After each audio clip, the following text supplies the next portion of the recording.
ఈరోజు మాకైతే చాలా పెద్ద మోసం జరిగిపోయిందండి. ఆ మోసం ఏంటో చెప్తాను రండి. ఇప్పుడు మీరు చూస్తున్నది బోటి అంటారు. చాలా మట్టుకు తెలియదని అనుకుంటున్నాను. తినే వాళ్ళకైతే తెలుస్తుంది. చిరాకు పడే వాళ్ళైతే చూడొద్దు, ముందే చెప్తున్నాను నేను. కాకపోతే పూర్తిగా క్లీనింగ్ అనమాట ఇది. మమ్మల్ని అయితే చాలా మోసం చేశాడు. ఎప్పుడు తీసుకునేది అది తీసుకోలేదండి బోటి. ఇవాళ ఏదో కొత్తగా ఉందని చెప్పి ఇంకొక షాప్ దగ్గర వచ్చే దారిలో ఏదో ఉంటే షాప్ దగ్గర తీసుకున్నారట. వాళ్ళు సరిగ్గా క్లీన్ కూడా చేయలేదు, చేయకుండానే ఇచ్చేసారు. ఆ బోటి సంచిలోని కడుపులో పేగులు, దబ్బ ఇంకా చాలా ఉంటాయి. అవన్నీ మాకు మోసం చేసేసాడు. అవేం ఇవ్వలేదు, కొత్త వాళ్ళం కదా. సో ఇప్పుడు నేను తీసింది ఏంటంటే కొవ్వు అండి. కొవ్వు ఉంటుంది ప్రత్యేకంగా. కొవ్వు కూర చాలా బాగుంటుంది. కొవ్వు ఎంతమందికి ఇష్టంగా తింటారు చెప్పండి. మేమైతే చాలా ఇష్టంగా తింటాము.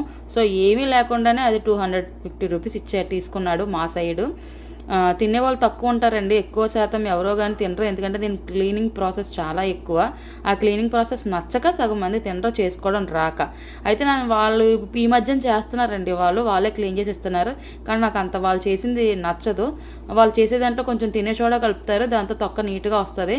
సో వాళ్ళు వేడి నీటిలో మరగబెట్టిన మసిలి నీటిలో ముక్కలుగా చేసుకొని కట్ చేసుకొని అందులో వేసి ఉంచితే తొక్క అనేది నీట్గా వస్తుందండి.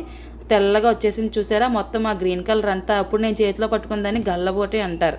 ఈ గల్లబోటి రావడం చాలా అంటే చాలా ఇబ్బంది, ప్రాసెస్ కూడా చాలా ఎక్కువ. ఎంత వేడిగా మరిగితే అంత నీట్గా వస్తాయి అవి. చూసారా ఎంత కష్టం పడుతున్నానో నిజంగా. తినేటప్పుడు బాధ ఉండదండి, చేసేటప్పుడే చాలా ఈజీ.